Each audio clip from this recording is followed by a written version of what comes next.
몽테크리스토 백작 알렉산드르 듀마. 구독과 좋아요, 알림 설정은 하니슬립 책 낭독에 큰 힘이 됩니다. 포블상 토노레 거리를 3분의 2쯤 걸어간 지점, 이 부유한 주택가의 훌륭한 집들 가운데서도 특히 두드러지게 아름다운 저택 뒤에 큰 뜰이 펼쳐져 있었다. 그곳의 우거진 마로니에는 성벽처럼 높고 큰 벽 위로 가지를 뻗어 봄이 올 때마다 장밋빛이나 하얀 꽃을 두 개의 네모난 문기둥 위에 놓인 홈이 패인 두 개의 돌 화분 속에 떨어뜨리고 있었다. 그리고 그 두 개의 문기둥 사이에는 루이 13세 시대의 철격자문이 끼워져 있었다. 두 개의 화분에는 멋진 제라늄이 심어져 있어서 바람이 불면 대리석같이 줄무늬가 든 잎과 주홍색의 꽃이 한들거리곤 했는데 이 큰 문은 노상 닫힌 채로 있었다.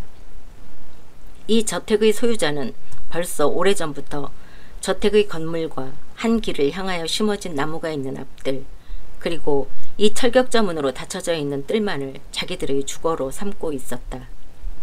옛날에는 이 철문 앞에 지금의 주거에 이어 1아르팡이나 되는 멋진 채소밭이 있었다. 그런데 소유자는 투기의 악마에 사로잡혀 그 채소밭 언저리에 하나의 선을, 즉 한 개의 길을 낼 생각을 했다. 그리고 이 길이 아직 완성되기도 전부터 번쩍번쩍 빛나는 철판 위에 이름이 새겨졌다. 소유자는 이렇게 해서 이 채소밭을 도로에 면한 주택지로 팔아버려 포블상 토노레 거리라고 불리고 있는 파리의 주요한 거리와 경쟁시키려고 했던 것이다. 그러나 투기에 있어서 계획을 세우는 것은 사람이지만 그것을 처리하는 것은 돈이다. 이 길은 모처럼 이름은 붙여졌으나 완성되기도 전에 없어지고 말았다.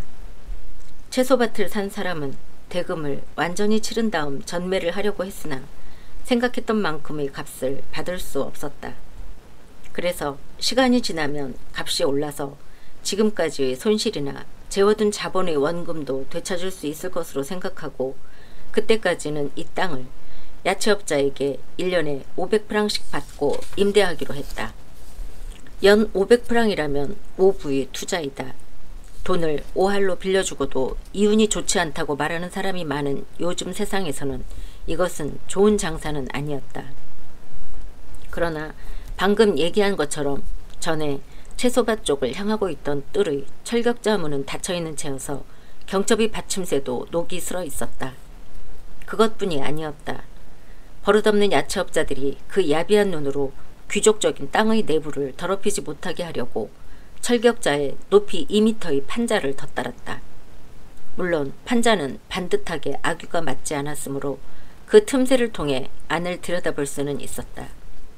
그러나 저택 안은 빈틈이 없었으므로 들여다보는 것을 두려워해야 할 일은 아무것도 없었다. 이 채소밭에는 양배추, 당근, 순무, 콩, 멜론 등 대신에 큰 클로버가 일대에 돋아 있었다. 이것이 이 땅이 아직도 완전히 버림받은 것이 아니라는 유일한 증거였다. 작고 낮은 쪽문 하나가 계획이 무산된 예의 길 쪽으로 나 있어서 벽으로 둘러싸인 이 땅의 입구로 되어 있었다. 빌리고 있던 사람들은 야채가 잘 되지 않는다는 구실로 최근에 이 땅을 포기했다. 그래서 토지 소유자는 지난 일주일 전부터 지금까지처럼 오부의 수입은커녕 한 푼의 수입도 없게 되었다. 저택 쪽은 앞에서도 말했듯이 마로니에 나무가 벽을 가리고 있었다. 그래도 그 사이 틈으로 잎이 우거지고 꽃을 단 다른 나무들이 공기를 필요로 하는 가지를 드러내놓고 있었다. 나뭇잎이 무성하고 광선도 거의 스며들지 않는 한쪽 구석에 돌로 된 큰 벤치와 몇 개의 뜰 의자가 놓여 있어서 그곳이 그로부터 100보쯤 떨어진 곳에 있는 저택의 사람들이 모이거나 사람의 눈을 피하기 위한 안성맞춤의 장소로 이용되고 있음을 말해주고 있었다. 그곳은 푸르게 우거진 두꺼운 숲을 통해서 겨우 조금 들여다보일 뿐이었다. 결국 이렇게 신비롭고 조용한 장소가 선택된 것은 당연한 일이었다. 즉 이곳에는 태양도 내리쬐지 않고 여름의 가장 더운 날에도 언제나 서늘했다. 게다가 새가 주적이고 집과 거리로부터, 즉 일과 소음으로부터도 떨어져 있기 때문이었다.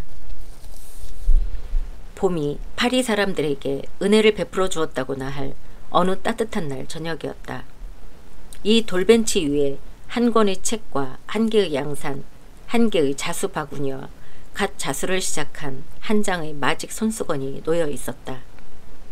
그리고 이 벤치에서 멀지 않은 철격자문 가까이에 한 소녀가 그 판자울 앞에 서서 그 틈새에 눈을 떼고 지금 이야기한 아무것도 없는 야채밭을 들여다보고 있었다. 거의 그와 동시에 이 야채밭의 작은 쪽문이 열리고 또 소리도 없이 닫혔다. 키가 크고 늠름한 성긴 천으로 된 작업복에 비로드의 헌팅캡 차림이기는 하지만 이 속된 복장과는 어딘가 어울리지 않는 잘 손질된 검은 수염과 머리털을 가진 한 청년이 누가 보고 있지는 않는가 하고 재빨리 주위를 둘러본 뒤 이 쪽문으로 들어와 그것을 닫고는 빠른 걸음으로 철격자 문 쪽으로 걸어 들어왔다. 소녀는 기다리던 사람의 모습을 발견했지만 설마 이런 복장으로 나타나리라고는 생각하고 있지 않았으므로 깜짝 놀라 뒷걸음질 쳤다. 그러나 청년은 사랑하는 사람의 재빠른 눈치로 이미 문틈을 통해 흰 옷과 긴 옥색의 띠가 흔들리는 것을 보았다. 그는 판자울을 향해 달려가 그 틈새에 입을 대고 말했다. 두려워할 것 없어요, 바랑티네 양. 나예요. 소녀는 다가왔다. 어머, 어째서 오늘은 이렇게 늦게 오셨어요? 이제 곧 저녁 식사 시간인데 게다가 나는 언제나 내 동태를 살피고 있는 새엄마나 내 뒤를 쫓아다니는 하녀, 내가 이곳에 자수를 하러 오는 것을 방해만 하고 있는 동생을 따돌리기 위해 재빨리 도망을 치는 등 온갖 수를 쓰지 않으면 안 되었어요. 이 자수도 좀처럼 완성될 것 같지 않아서 무척 걱정하고 있어요. 늦어진 데 대한 변명이 끝나거든 어째서 그런 모습을 하고 오셨는지 들려주세요. 하마터면 당신이라는 것을 알아보지 못할 뻔했어요. 이봐요, 바랑티네 양 하고 청년은 말했다. 당신은 내가 사랑을 이야기할 상대로서는 신분이 훨씬 높아요. 하지만 만날 때마다 나는 당신을 사모하고 있다는 말을 하지 않을 수가 없어요. 그렇게 하면 내 말의 여운이 당신과 헤어진 뒤에도 내 마음을 다정하게 애무해 줄 테니까요. 지금 당신은 나를 꾸짖었지요? 정말 고마워요. 당신에게 꾸지람을 듣는 것은 아주 기뻐요. 왜냐하면 나를 기다려 주셨다고까지는 하지 않더라도 나를 생각하고 있었다는 증거이니까요. 왜 내가 늦었는지, 왜 내가 이런 옷차림을 했는지 알고 싶다고 하셨지요? 그걸 말씀드리세요. 그리고 거기에 대해서 용서받고 싶습니다. 실은 나는 일을 시작하기로 했습니다. 일이라고요? 무슨 말씀을 하시는 거예요, 막시밀리앙 씨? 우리들이 문제를 그렇게 농담처럼 할 수 있을 만큼 우리는 행복한 걸까요? 오, 나는 조금도 하고 청년은 말했다. 내 생활에 관한 것을 농담으로 얘기하고 있는 것이 아니에요. 하지만 밭 사이를 뛰어다니거나 벽을 기어 오르는 데 지쳤어요. 또 어느 날 밤인가 당신의 아버지가 언젠가는 나를 도둑으로 고발할지도 모른다는 당신의 얘기를 듣고 나는 정말로 무서워졌어요. 그것은 프랑스 군대 전체의 명예를 더럽히는 것이 되니까요. 공격하지 않으면 안 되는 조그만 요새 하나가 있는 것도 아니고 지키지 않으면 안 되는 조그만 성체 하나가 있는 것도 아닌 이런 장소에서 알제리아 기병대위인 내가 언제까지나 방황하고 있는 꼴을 보인다는 것은 두렵습니다. 그래서 나는 야채업자가 된 겁니다. 그리고 내 일에 맞는 옷차림을 하기로 한 겁니다. 어머, 무슨 그런 바보 같은 소리를... 아니요, 바보 같기는커녕 내가 지금까지 한 일 가운데서 가장 현명한 일이라고 생각해요. 이것으로 우리의 생활은 보장되니까요. 그럼 그것을 설명해 주세요. 그것은 이렇게 된 겁니다. 나는 이 땅의 소유자를 만나러 갔습니다. 전에 빌렸던 사람과의 계약이 끝났기 때문에 내가 새로 빌리기로 했습니다. 여기에 있는 클로버도 모두 내 것입니다. 이제부터는 이 풀밭 속에 오두막을 짓고 당신이 바로 곁에서 살 수 있습니다. 오, 이 기쁨과 이 행복은 도저히 참을 수가 없습니다. 이러한 것은 바랑티네 양, 돈으로 살 수 있는 것일까요? 아닙니다. 돈 같은 것으로는 살 수가 없습니다. 그렇지요? 그런데 말입니다. 이러한 행운, 이러한 행복, 이러한 기쁨, 내 생명을 10년쯤 단축시켜도 좋다고 생각하는 이러한 것을 위해서 얼마만큼의 돈을 지불했다고 생각하십니까? 1년에 500프랑을, 그것도 3개월마다 지불하면 됩니다. 이렇게 되면 아시겠지요? 앞으로는 이제 아무것도 무서워할 것이 없습니다. 이곳은 내 땅이니까 내 벽에 사다리를 걸치고 그 위에서 내려다보아도 상관없습니다. 그리고 순찰에게 방해받을 걱정도 없이 당신을 좋아한다고 말할 수도 있습니다. 하기는 이런 작업복을 입고 헌팅캡을 쓴 궁상스러운 노동자의 입에서 그런 말이 나오는 것을 듣고도 당신의 자존심이 상처받지 않는다면 말입니다만. 바랑티느는 뜻하지 않았던 기쁨에 자그마한 외마디 소리를 질렀다. 그러나 갑자기 하지만 막시밀리앙 씨 하고 그녀는 슬픈 표정으로 지금까지 그녀의 마음을 비추고 있던 태양광선이 시샘 많은 구름에 의해 느닷없이 가려지기라도 한 듯이 말했다. 그렇게 되면 우리는 너무나도 자유스럽게 될 거예요. 우리의 행복은 하느님의 노여움을 사게 될 거예요. 이제는 안전하다고 해서 너무 자만해가지고 오히려 파멸을 초래하게 될지도 몰라요. 어떻게 그런 말을 할 수 있지요? 당신을 알고 난 뒤부터는 매일처럼 자신의 생각이나 생활을 당신의 생각이나 생활에 맞추고 있는 나에게 말입니다. 어떻게 해서 당신은 나를 신용하게 되었지요? 그것은 내 성의 때문이 아닐까요? 당신이 무언가 큰 위험이 닥쳐올 듯한 막연한 예감이 든다고 하셨을 때 나는 당신에게 헌신적으로 봉사했습니다. 당신에게 봉사한다는 행복만을 즐거워하면서 그때 이후 당신을 위해서라면 기꺼이 죽겠다고 말한 사람들 중에서 나를 선택한 것을 당신이 후회하게 하는 말을 입에 담거나 행동을 한 일이 나에게 있었을까요? 당신은 데피네 씨와 약혼한 사이이고 그것은 아버님이 결정하신 일이기 때문에 확정적이라고 말씀하셨습니다. 빌포르 씨가 그렇게 하고 싶다고 생각하는 일은 반드시 그렇게 되고야 마니까요. 그래서 나는 뒤로 물러나 내 의지도 아니고 당신 의지도 아니고 다만 일이 되어가는 대로 하느님의 뜻에 모든 것을 맡기고 있었습니다. 그런데 당신은 나를 사랑해 주셨습니다. 나를 가엾다고 생각해 주신 것입니다. 그리고 그것을 입 밖에 내어 말해 주셨습니다. 그 다정한 말이 얼마나 고마웠는지요. 그 말을 이따금 되풀이해 주었으면 좋겠어요. 그렇게 해주시면 나는 모든 것을 잊을 수 있을 겁니다. 그래서 당신은 대담해지셨어요. 그리고 그 때문에 나는 기쁘면서도 괴로운 나날을 보내고 있는 거예요. 그래서 나는 곧잘 생각해요. 옛날처럼 새엄마에게 혹독한 취급을 받고 자기 아이만을 맹목적으로 귀여워하는 슬픈 꼴을 당하고 있을 때가 좋았는지 아니면 당신을 만나고 있을 때의 이러한 위험에 찬 행복이 더 좋은 것인지를요. 위험하다고요? 하고 막시밀리앙은 소리질렀다. 그렇게 매정하고 그렇게 부당한 말씀을 감히 하십니까? 나보다 더 순종하는 노예를 지금까지 보신 적이 있습니까? 당신은 때로는 말은 걸어도 좋지만 뒤를 따라와서는 안 된다고 하셨습니다. 나는 그대로 따랐습니다. 내가 이 장소에 들어오는 방법을 발견하고 이 문을 통해서 당신과 이야기를 나누고 얼굴은 볼 수 없어도 겨우 이렇게 가까이 있을 수 있게 된 뒤에도 이 격자를 통해서 당신의 옷자락을 만져보게 해달라고 부탁한 적이 있습니까? 내 젊음, 내 힘으로는 아무것도 아닌 장애물인 이 벽을 한 번이라도 넘으려고 한 적이 있었습니까? 단 한 번이라도 당신의 엄격한 태도를 비난한 적도 내 희망을 높은 소리로 말한 적도 없습니다. 나는 옛날의 기사처럼 자기의 약속에 얽매여 있었습니다. 최소한 이것만은 인정해 주십시오. 당신을 부당한 사람이라고 생각하고 싶지는 않으니까요. 옳은 말씀이에요.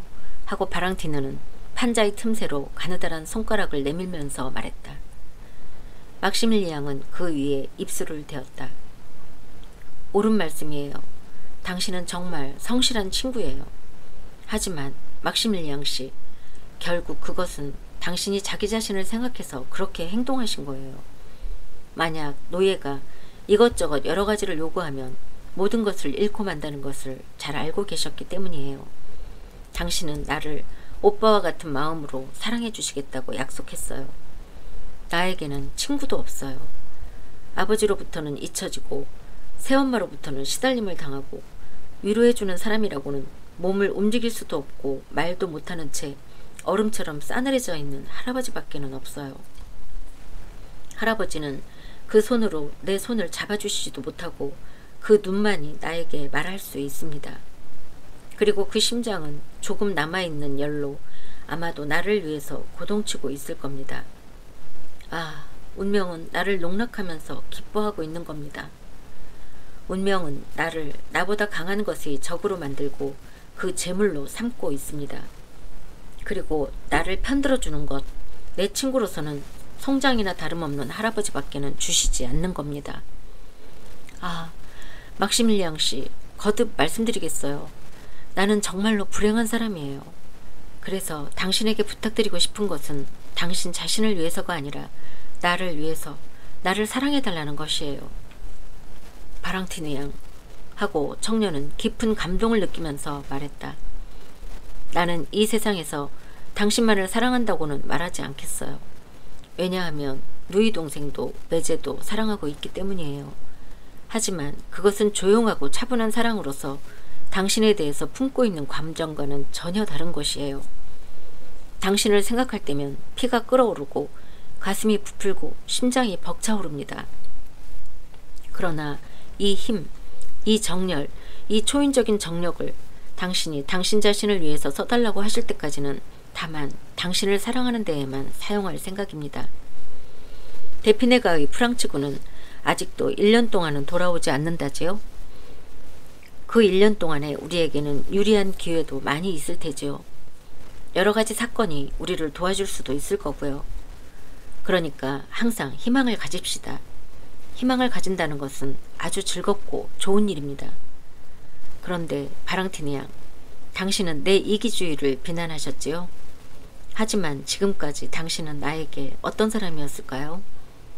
아름답지만 차가운, 순결한 비너스산 같은 사람이었습니다. 내가 이렇게까지 당신에게 몸을 바치고 복종하고 조심하고 있는데도 당신은 나에게 무엇을 약속해 주셨습니까? 아무것도 없었습니다. 당신은 나에게 무엇을 허용해 주셨습니까? 그것은 극히 적은 것이었습니다. 당신은 나에게 당신의 약혼자인 데피네군에 대해서 이야기하고 언젠가는 그 사람이 것이 될 것을 생각하면서 한숨을 쉬고 계십니다. 이봐요, 바랑티느 양. 그것이 당신이 생각하는 모든 것인가요? 이 얼마나 기막힌 일인가요? 나는 당신에게 목숨을 바치고 영혼을 바치고 심장의 극히 미미한 고동까지 바치고 있습니다.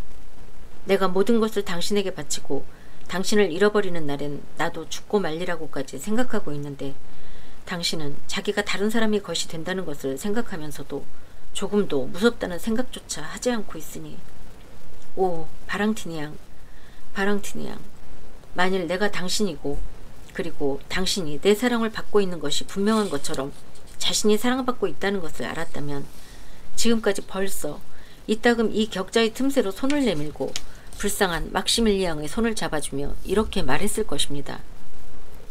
이 세상에서는 물론 저 세상에 가서까지도 막시밀리앙, 나는 당신의 것이에요.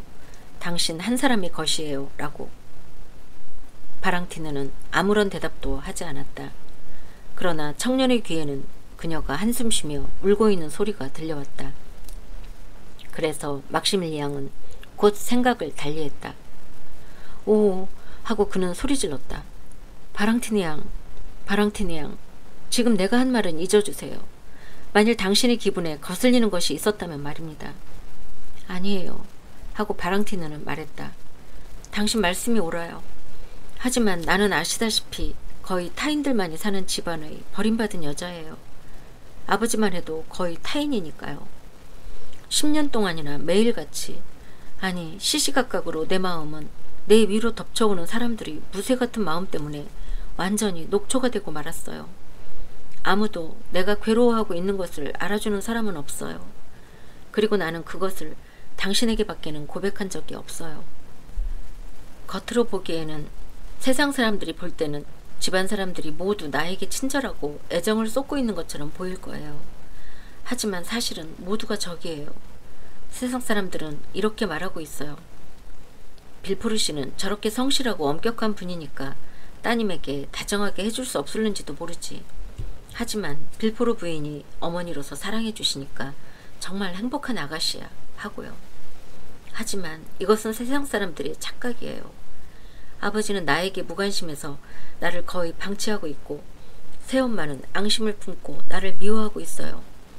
더욱이 그 앙심은 언제나 미소로 위장되어 있기 때문에 한층 더 무서운 거예요. 당신을 미워한다고요? 바랑티네 양? 어떻게 당신을 미워할 수 있단 말입니까? 어쩔 수 없어요. 하고 바랑티네는 말했다. 나에 대한 그러한 증오도 거의 자연스러운 감정이라고 밖에는 생각할 수 없어요. 새엄마는 자기가 낳은 아들이 나에게는 동생이 되는 에두아르가 귀여워서 견딜 수 없는 거예요.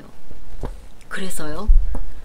그래서 여기에 금전 문제를 결부시키는 것은 이상하게 생각되는지 모르지만 새엄마가 나를 미워하고 있는 것은 적어도 이것이 원인이라고 생각돼요. 새엄마는 재산을 가지고 있지 않지만 나는 친어머니로부터 받은 것만으로도 상당한 재산인데 머자나 상메랑의 할아버지 할머니의 재산도 추가되어서 배 이상이 될 것 같아요. 그래서 새엄마는 그것을 부러워하고 계신 거예요. 아, 만일 내가 이 재산의 절반을 드림으로써 빌포르가에서 자기 집에 있는 것 같은 기분으로 살아갈 수만 있다면 지금이라도 그렇게 하겠어요. 불쌍하군요. 그래요. 나는 사슬에 묶여있는 것 같은 느낌이 들어요. 그리고 동시에 나 자신이 약하기 때문에 이러한 사슬이 나를 지탱해주고 있는 것 같은 느낌이 들고 그래서 이 사슬을 끊어버리기가 무서운 생각이 들어요. 게다가 아버지는 그 명령에 거역이라도 하는 날에는 틀림없이 보복하실 거예요. 아버지는 내게 큰 힘을 가지고 계신 분이에요. 당신에게도 또 왕에 대해서도 그러리라고 생각해요. 어떻든 한 점 나무랄 데 없는 과거와 거의 누구로부터도 공격받지 않는 지위에 의해 지켜지고 있으니까요. 오, 막시밀리앙 씨, 나는 아버지와 다투거나 하지는 않아요. 그런 일을 하면 나뿐 아니라 당신까지 상처를 입게 될 테니까요. 하지만 바랑티네 양 하고 막시밀리앙이 불렀다. 어째서 그렇게 쉽게 체념하지요? 어째서 미래를 언제나 그렇게 어둡게만 생각하지요? 그럴 수밖에요. 과거의 일을 미루어 볼 때 그렇게밖에 생각되지 않는 거려. 하지만 잘 생각해보세요.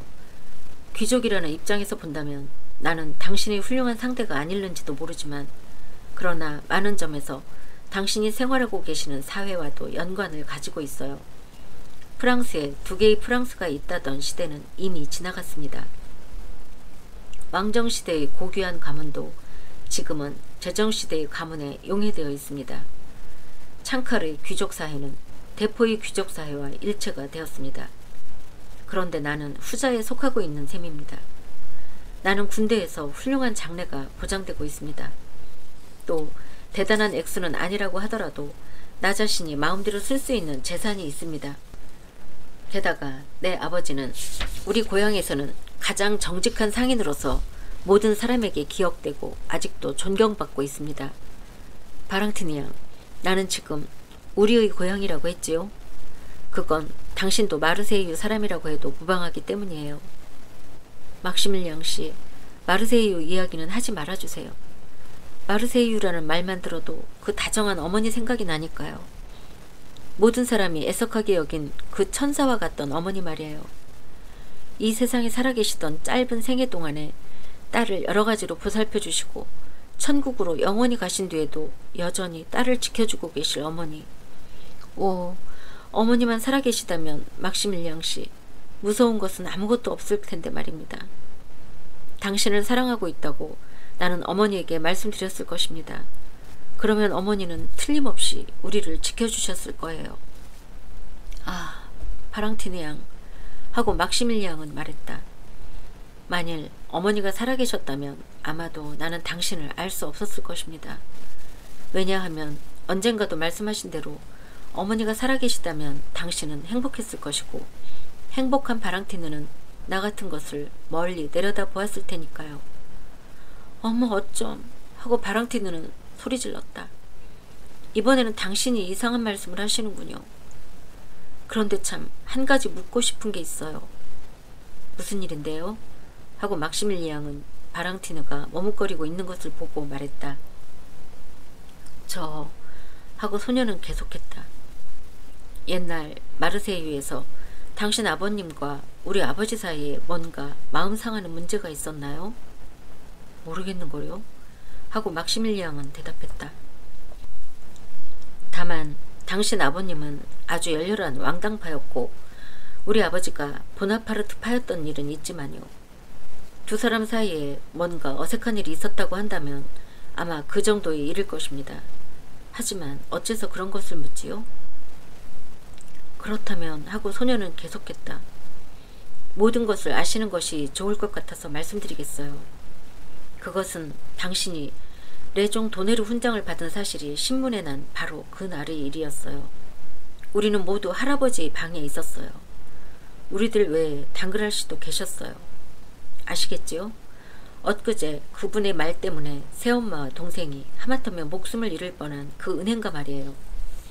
그런데 모두들 당그랄 씨 따님의 결혼 이야기를 하고 있을 때 나는 할아버지에게 큰 소리로 신문을 읽어드리고 있었어요. 그러다가 마침 당신 얘기가 나온 곳에 이르렀어요. 나는 벌써 읽고 있었어요. 이미 그 전날 아침 당신에게서 기쁜 소식을 듣고 있었으니까요. 당신에 관한 기사에 접어들었을 때 나는 아주 기뻤어요. 하지만 당신의 이름을 큰 소리로 읽지 않으면 안 될 것을 생각하니 몸이 부들부들 떨리더군요.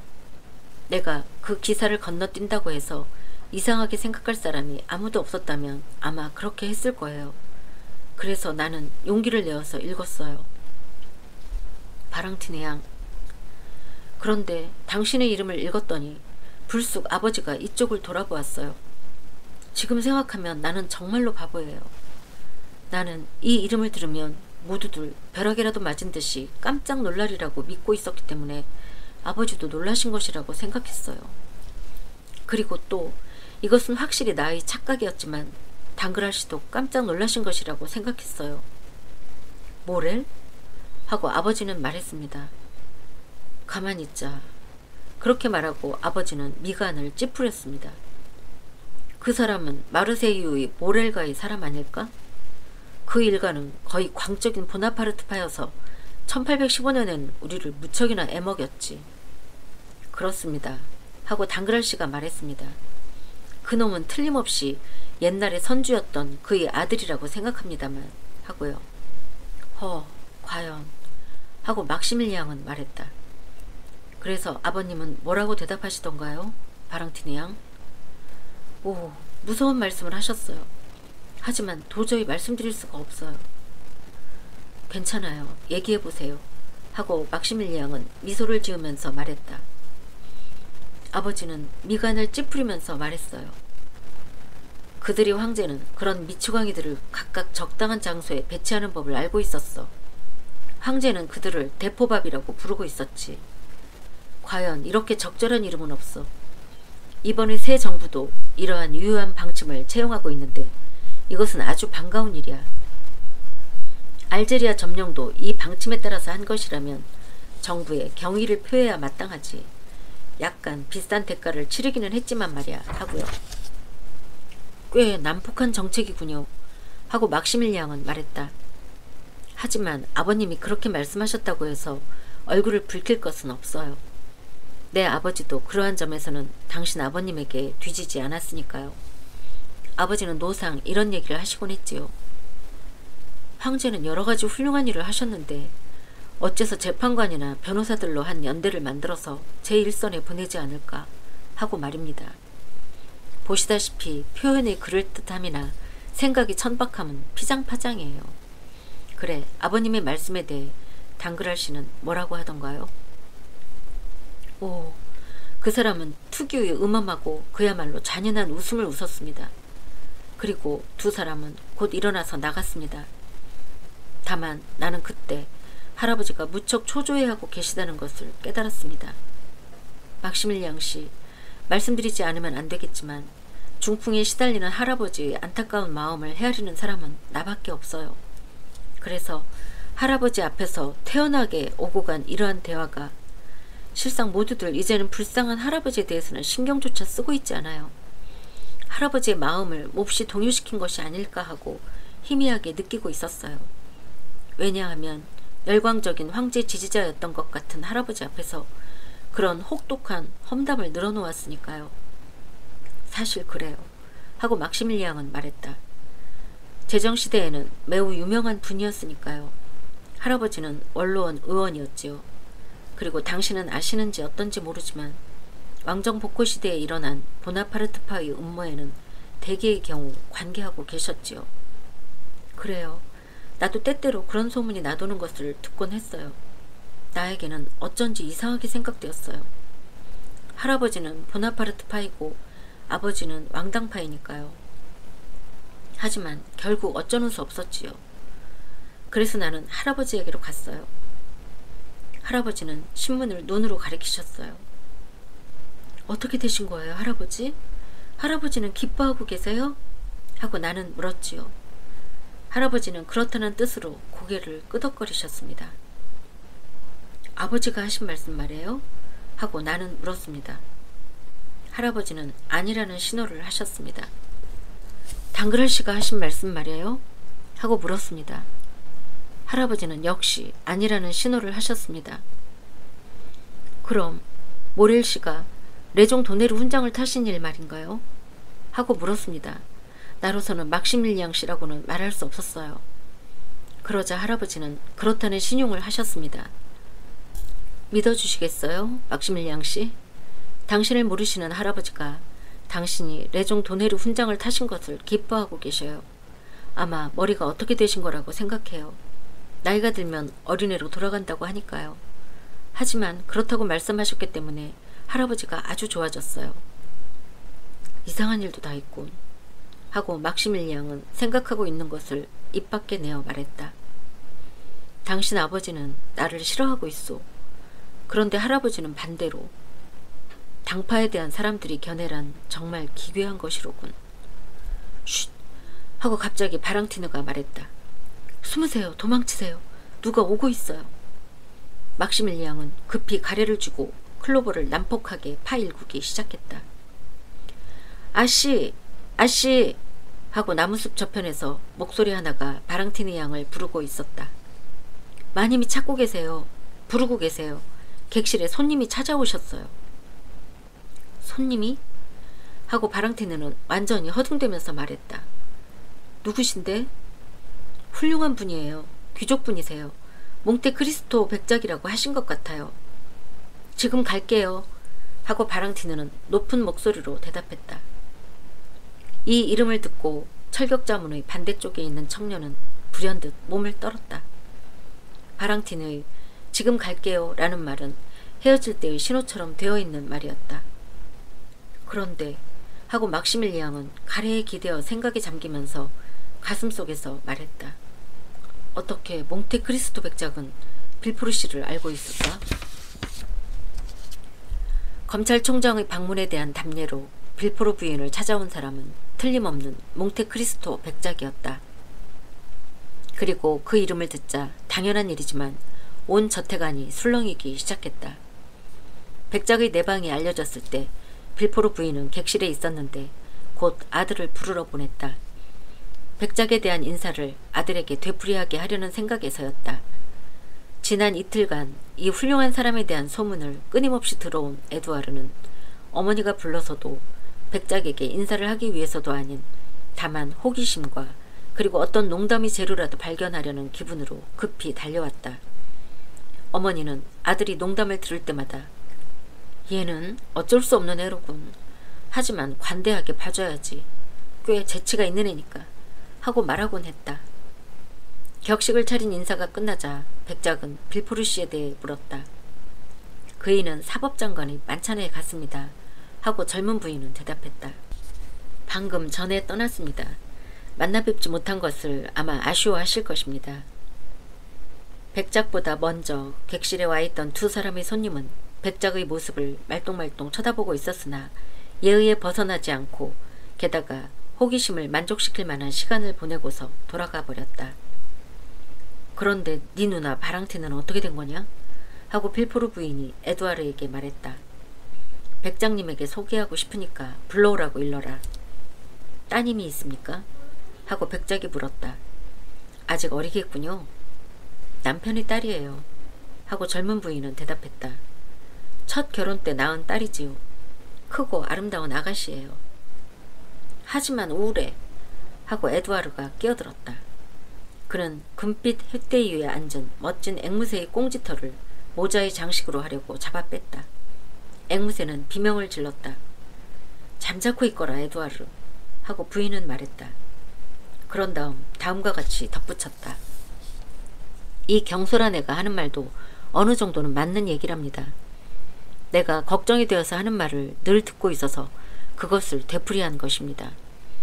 어떻게든지 마음을 돌려주려고 갖가지로 애를 쓰지만 딸은 천성이 외롭고 슬픈 데다 통 말이 없어서 선천적인 아름다움을 손상당하는 일도 한두 번이 아니랍니다. 예, 에두아르야. 누나가 오지 않는구나. 어떻게 되었는지 가보고 오너라. 그럴 수밖에요. 모두들 누나가 없는 곳에 가서 찾고 있으니까. 어디로 찾으러 갔는데? 할아버지한테요.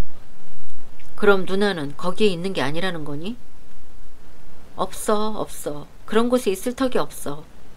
하고 에두아르는 마치 노래라도 부르듯이 대답했다. 그럼 어디에 있다는 거니? 알고 있으면 냉큼 얘기해야지. 큰 마로니의 나무 밑에 있어. 하고 이 개구쟁이는 어머니가 큰 소리로 만류하는 것도 듣지 않고 앵무새가 좋아하는 듯한 산 피리를 주면서 말했다. 빌포르 부인은 바랑티느가 있는 곳을 하녀에게 가르쳐 주려고 손을 뻗쳐 초인종을 누르려 했다. 그러자 그때 바랑티느가 들어왔다. 과연 쓸쓸해 보이는 아가씨였다. 그리고 자세히 살펴보니까 눈에는 눈물의 흔적마저 있는 것 같았다.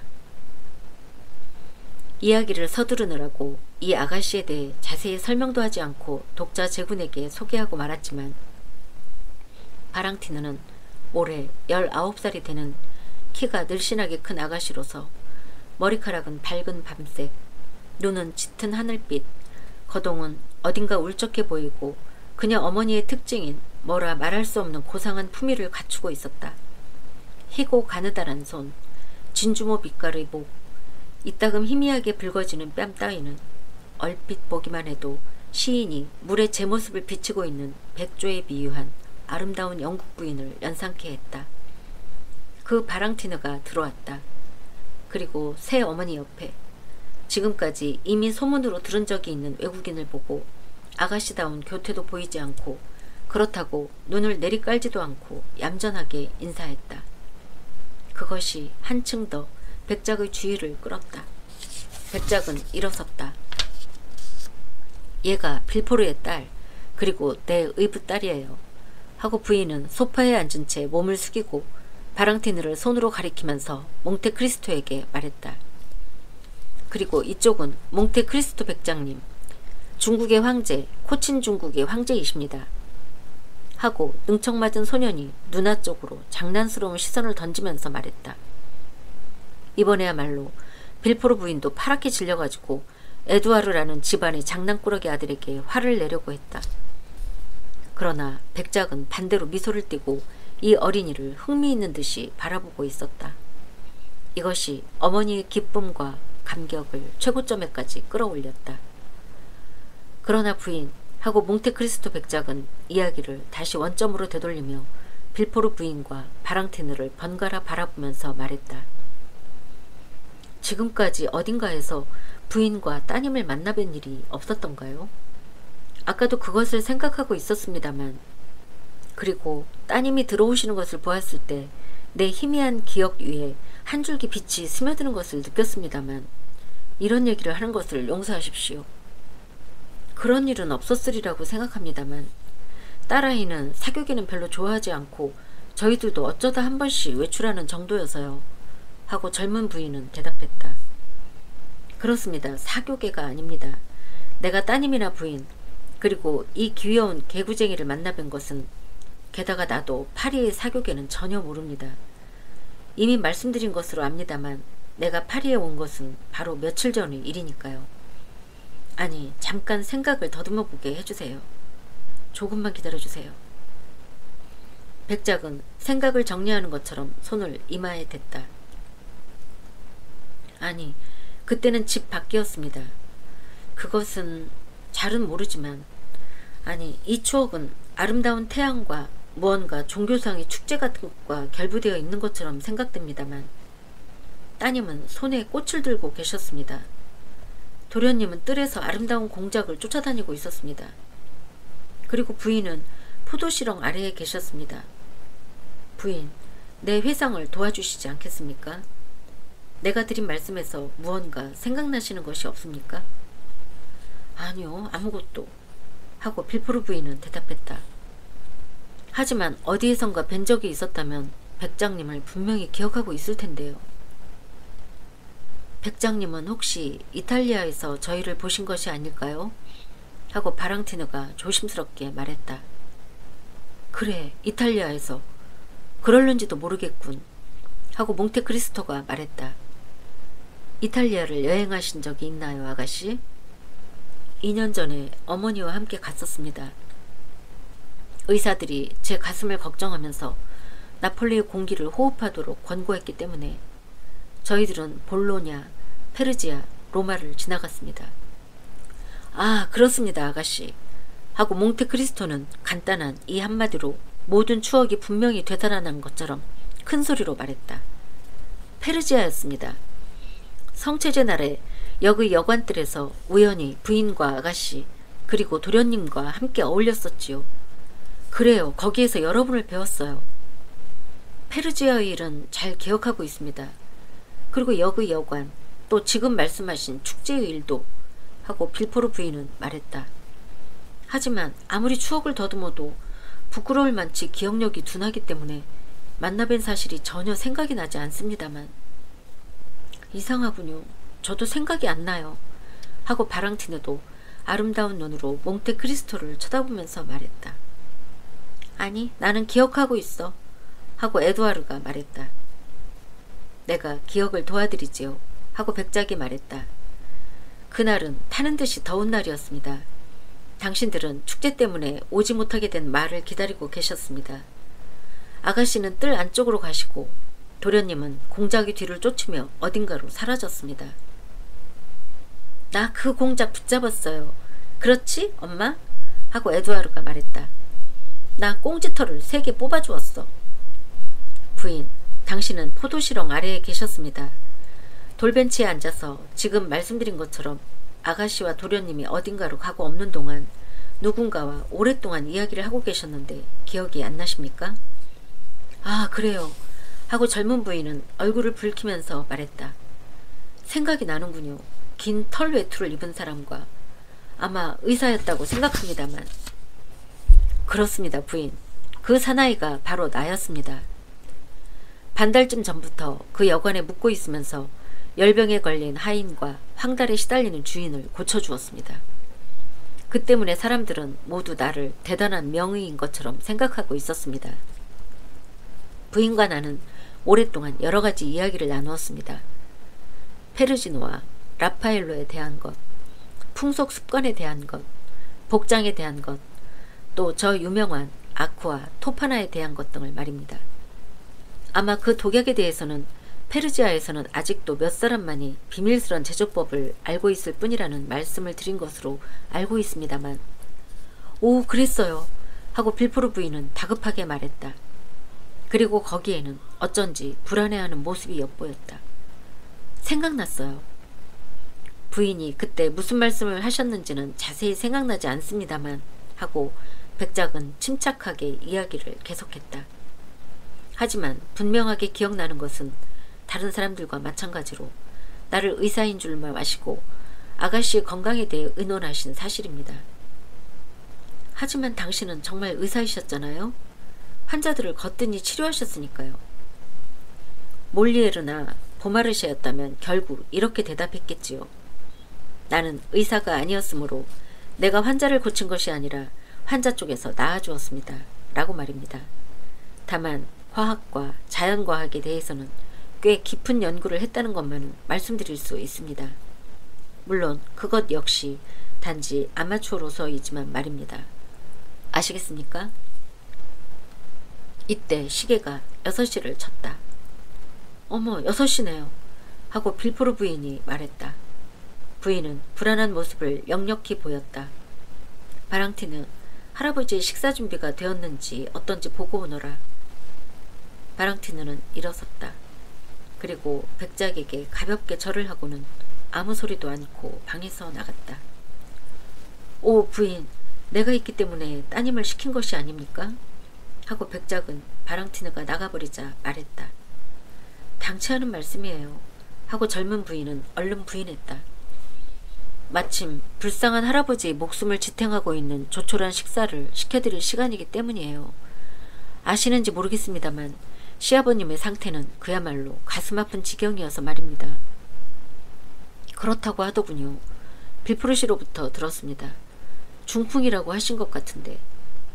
네, 그렇답니다. 전혀 몸이 움직이지 않아요. 인간이라는 기계 속에서 정신만이 살아있지요. 그것도 꺼져가는 램프처럼 파란 불꽃이 떨리고 있는 상태이지요. 어머, 실례했어요. 가정 안의 불행한 일을 말씀드려서. 아, 참.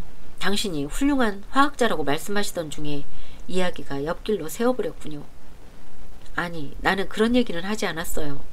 하고 백작은 미소를 지으면서 말했다. 오히려 그 반대로 내가 화학 공부를 시작한 것은 특히 동양에서 살아갈 결심을 했기 때문에 마트리다테스 왕의 예에 따르려고 했던 것입니다. 미트리다테스 렉스 폰틱스 하고 폰테스의 왕 미트리다테스라는 뜻의 라틴어를 호화로운 그림책에서 초상화를 도려내고 있던 개구쟁이가 말했다. 매일 아침 크림에 섞은 독을 한 공기씩 마시고 있던 임금님 말이로군. 에두아르, 정말 딱한 애로군. 하고 빌포르 부인은 엉망으로 잘리고 찢긴 그림책을 아들이 손에서 빼앗으면서 소리질렀다. 정말 한심한 애야. 성가셔서 견딜 수가 없구나. 우리만 있게 해다오. 할아버지 방에 있는 누나한테 가봐라. 그 그림책을 하고 에두아르는 말했다. 뭐? 그림책이라고? 그래요. 그 그림책이 필요해요. 그렇다면 어째서 이렇게 도려냈니? 재미있어서 그랬지 뭐. 저리 가거라 냉큼. 그림책을 안 주면 가지 않을 테야. 하고 어린애는 언제나와 같이 고집을 부리며 큰 팔걸이 의자에 털썩 주저앉았다. 자, 가지고 가거라. 그 대신 우리를 좀 조용히 있게 해다오. 하고 빌포르 부인은 말했다. 그리고 그림책을 에두아르에게 주었다. 어린애는 어머니에게 이끌려서 나갔다. 백작은 부인의 뒷모습을 눈으로 쫓았다. 애를 내보낸 뒤 문을 닫으려나? 하고 백작은 중얼거렸다. 빌포르 부인은 애를 내보낸 뒤 문을 조심스럽게 닫았다. 백작은 그것을 깨닫지 못한 척 하고 있었다. 그런 다음 부인은 주위를 한 번 더 둘러보고 2인용 소파에 앉았다. 이런 말씀을 드려서 실례인지도 모르겠습니다만 하고 백작은 우리가 잘 알고 있는 그 사람 좋아 보이는 표정을 지으면서 말했다. 귀여운 도련님에게 꽤 엄격하신 것 같군요. 그렇게 하지 않으면 안 돼요. 하고 빌포르 부인은 그야말로 어머니다운 의연한 태도를 보이며 말했다. 에두아르 굴은 미트리다테스 왕의 얘기를 암송하고 있었습니다만 그것은 코르넬리우스 네포스의 문구입니다. 하고 백작은 말했다. 도련님이 인용하려는 것을 부인이 방해하신 겁니다. 그것만으로도 가정교사가 도련님을 가르치는 시간을 헛되이 하지 않았다는 것, 그리고 도련님이 나이에 비해서는 두뇌가 꽤 발달했다는 것을 알 수 있군요. 사실 백장님, 하고 아첨하는 말에 기분이 좋아진 어머니는 대답했다. 그 애는 머리 회전이 빨라서 무엇이든지 곧 익히고 맙니다. 단 한 가지 결점은 몹시 버릇이 없다는 것입니다. 그런데 아까 애가 말하려던 것에 대해서입니다만 미트리다테스는 그런 조심을 했다고 하는데 그러한 조심성이 실제로 효과가 있었다고 생각하십니까? 그렇게 믿고 있습니다. 그래서 나도 나폴리, 파리스모, 스미르나 같은 곳에서는 독에 의한 피해를 당하지 않으려고 그 방법을 사용하고 있었습니다. 그렇게 조심하지 않았더라면 죽었을지도 모를 경우가 3번이나 있었습니다. 그럼 그 방법이 성공한 셈이군요? 완전히 성공했지요. 그래요. 생각났어요. 당신은 페르지아에서도 그런 말씀을 하셨어요. 그랬던가요? 하고 백작은 그야말로 그럴듯하게 놀란 체하면서 말했다. 나는 전혀 생각나지 않습니다만. 그때 나는 물었습니다. 독은 북방의 사람에게도 남방의 사람에게도 똑같은 효험이 있는 것인가 하고요. 그러자 당신은 북방의 사람은 몸이 차고 체질이 인파질이어서 남방 사람의 풍부하고 정력적인 체질만큼은 잘 듣지 않는다고 말씀하셨습니다. 그렇습니다. 하고 몽테크리스토는 말했다. 나는 나폴리 사람이나 아라비아인이라면 영락없이 당하고 말았을 식물을 러시아인이 먹고는 끄떡도 하지 않은 예를 보아왔습니다. 그렇다면 그러한 결과는 동양인의 경우보다도 우리 유럽인의 경우에 더 분명히 나타난다는 말씀이군요. 즉 우리나라처럼 안개나 비가 많은 곳에서는 열대지방 사람에 비해 소량씩 독을 먹는 데 익숙해지기가 쉽다는 얘기군요. 그렇습니다. 하지만 길들이는 독에 대해서 사전에 예방책을 강구하지 않으면 안 된다는 것은 말할 것도 없는 일입니다. 네, 알겠습니다. 그럼 가령 당신이라면 어떻게 길들이실 건가요? 아니, 어떻게 길들이셨는지요? 그것은 간단합니다. 상대방이 자기에게 어떤 독을 사용하려는가를 사전에 알았다고 합시다. 예를 들면 그 독이 부르신이라고 합시다. 부르신은 포스 왕기수티르에서 채취하는 거죠 아마? 하고 빌포르 부인이 말했다. 바로 그렇습니다 부인. 하고 몽테크리스토 백작은 대답했다. 그렇다면 더 이상 가르쳐드릴 것은 없을 것 같군요. 아무쪼록 내 찬사를 받아주십시오. 여성으로서 이러한 지식을 가지신 분은 좀처럼 없습니다. 어머, 사실을 말씀드리면 하고 빌포르 부인은 말했다. 나는 신비하게 가장 흥미를 가지고 있답니다. 그것은 상상력에 대해서 마치 시처럼 말을 걸고 대수의 방정식처럼 수로 분해되니까요. 뭐 그건 그렇고 어서 말씀을 계속하세요. 당신의 이야기는 그야말로 흥미있어요. 그럼 하고 몽테크리스토는 이야기를 계속했다. 예를 들면 그 독이 부르신이라고 합시다.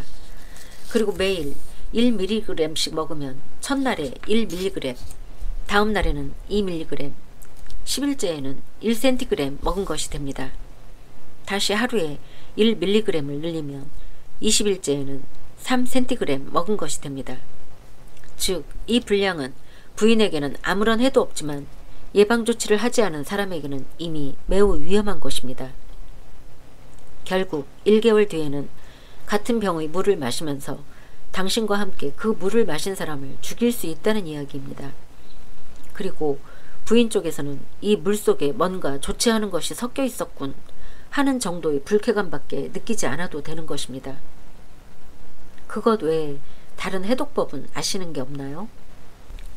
나는 미트리다테스의 이야기는 여러 번 읽어보았어요. 하고 빌포르 부인은 무언가 생각에 잠기면서 말했다.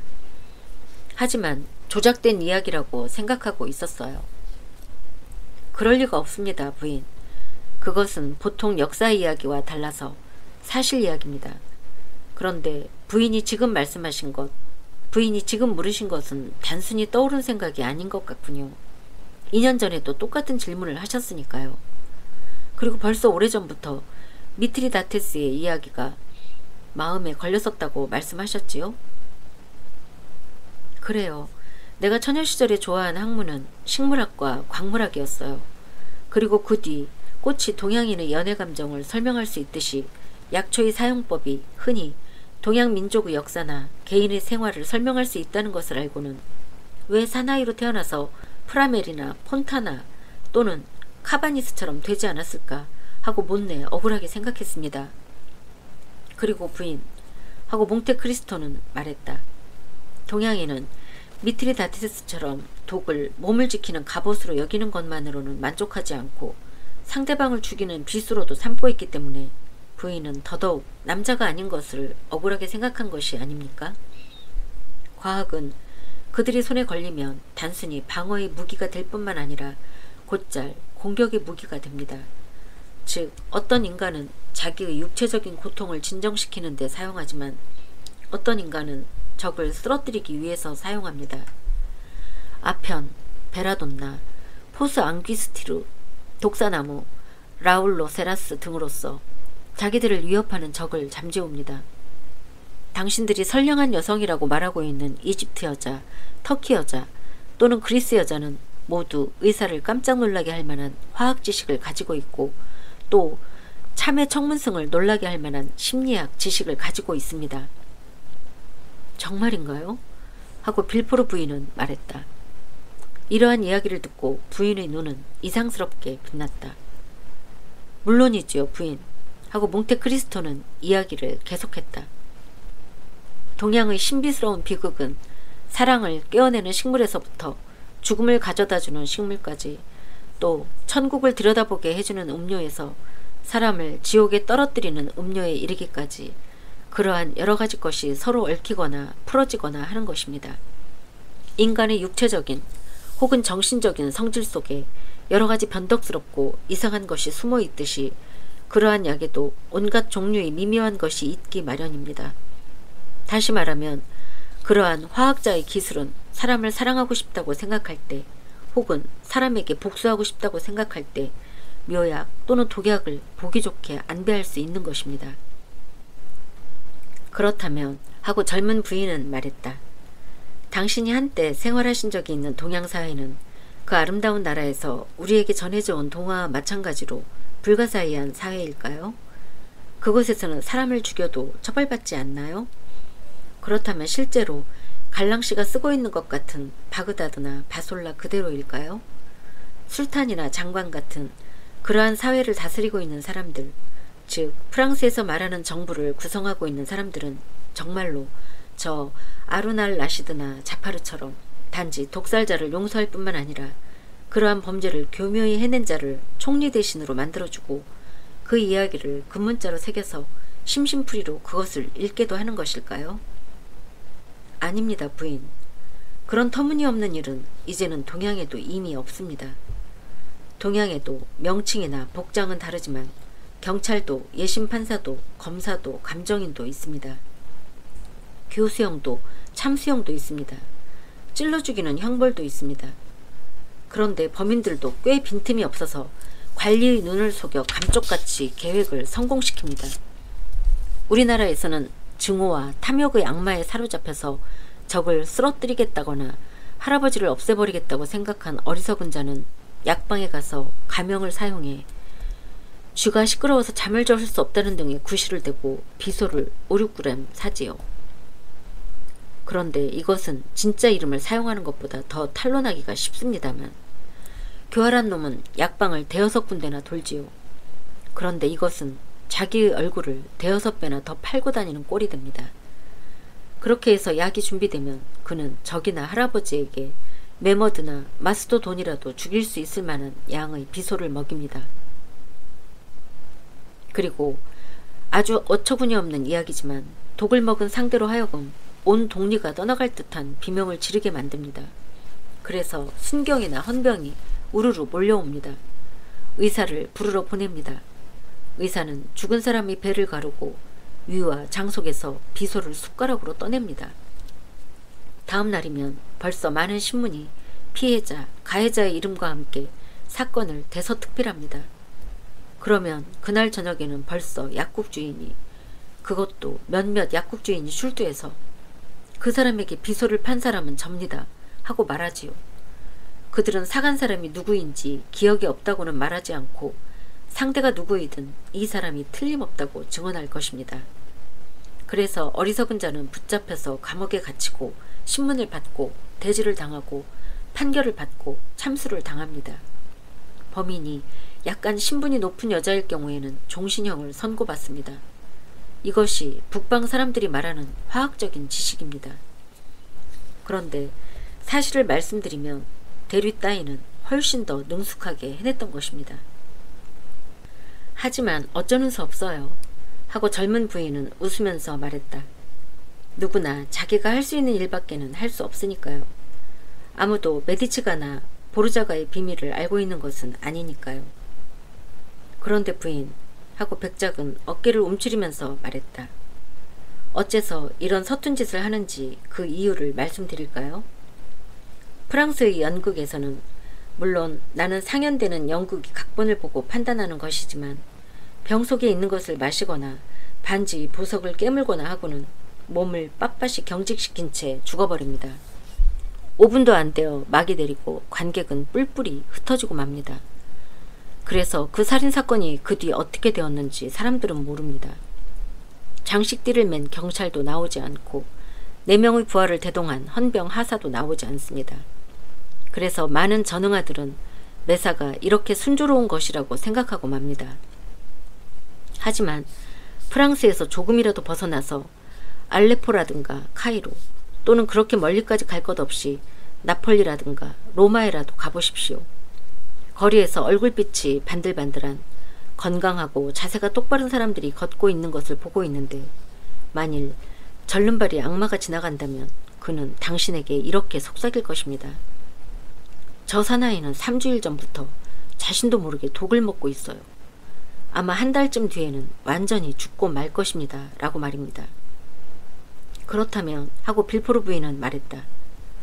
전에 페르지아에서 사라졌다는 그 유명한 아쿠아 토파나의 비법이 발견되었는가요? 아, 부인, 이 인간 사회에서 어떤 것이 완전히 사라지는 일이 있을 수 있을까요? 비법은 그것이 행해지는 장소를 차례로 바꾸어가며 세계를 일주하는 것입니다. 사물은 이름을 바꿀 뿐입니다. 그리고 범속한 세상은 거기에 속는 것입니다. 그러나 그 결과는 언제나 마찬가지입니다.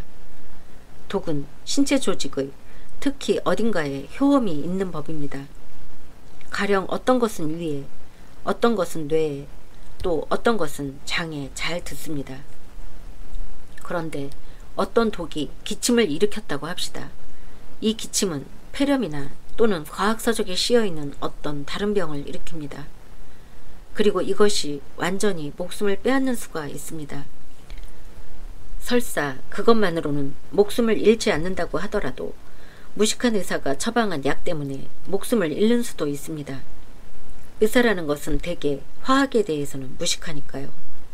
그래서 그들은 병을 고치는 수도 있지만 오히려 더하게 하는 수도 있는 것입니다. 이렇게 해서 한 인간이 아주 교묘하게 범인이 계산대로 살해되는 것입니다.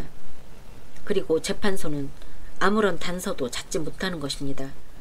이것은 내 친구인 대단한 화학자이며 이탈리아에서의 이러한 현상을 끈질기게 연구한 시칠리아 섬에 사는 아데르몬테 데 타오르민의 신부도 이야기한 바 있습니다. 어머, 무서워요. 하지만 기막힌 일이에요. 하고 젊은 부인은 귀를 기울인 채 꼼짝도 하지 않고 말했다.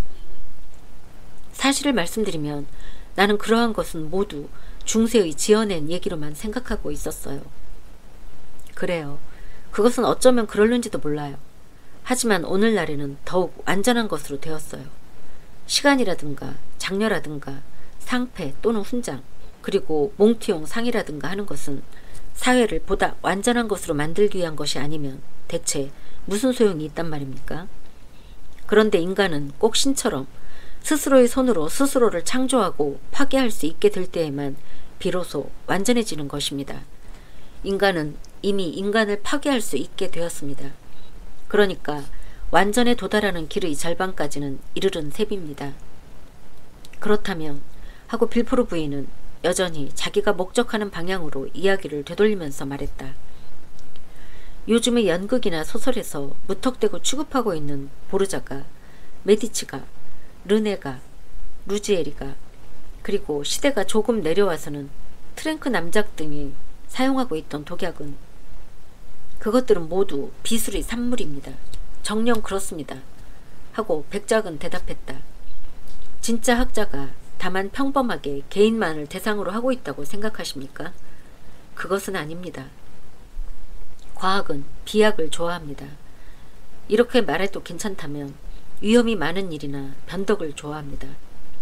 그래서 예를 들면 아까 말씀드린 저 훌륭한 아데르몬테 신부는 이 문제에 대해 놀라운 실험을 했습니다.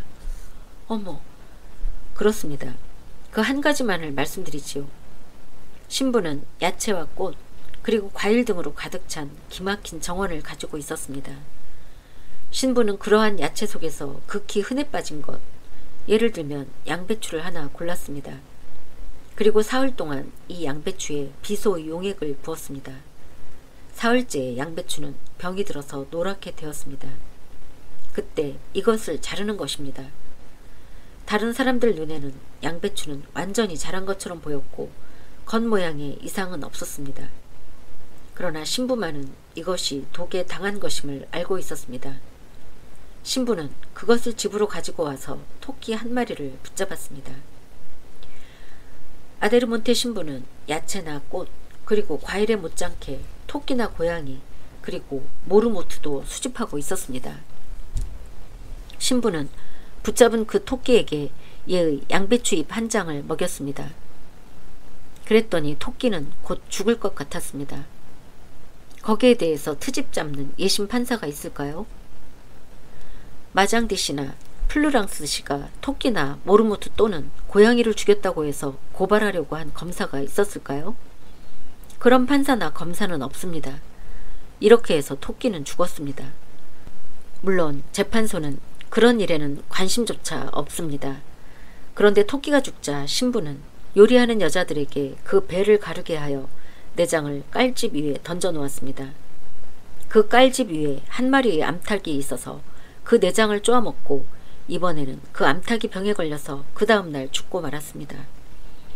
단말마의 고통에 암탉이 몸부림치며 괴로워하고 있을 때 한 마리의 독수리가 날아와서 그 시체 위에 내려서는 그것을 바위 위로 낚아채다가 먹고 말았습니다.